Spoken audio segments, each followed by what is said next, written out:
Assalamu alaykum hormatly musulman doganlarymyz, müşterilerimiz Allah jany yüreklerine nurdan mähirden dogup dursun. Öýüjoklarına dawat bolsun. Ana bismillahirrahmanirrahim.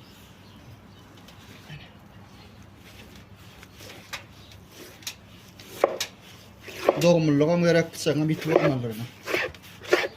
Men diýjek bolýan gadym. Şular ýaly etlerden arasy 1 kilo, 3 kilo, 5 kilo çenli gowurduklar taýýarlap berýär. Nesip bolsa 10 kaýyn soltany oradalamadan yetip gelýär. Kime gerek bolsa telefon belgilemez 60 79 36 861 55 78 87 akkagada gowurlýar. Halades, jigerde, garyn gowurduk, ýagly çörek, etli çörek, azıcık eski peynirlemez, ağırlanmaz, hemme görnüşler badır. Dastaka hyzmatlarymdan ba. Yine bir ýola şu wiýan soňra çenni görýäňiz, hökman suratda like, repost ýatdan çykaramyz. Janyňyz sag bolsun, başyňyz dik bolsun, elme daman Gurban'a sag bilen. Köp sag bolun.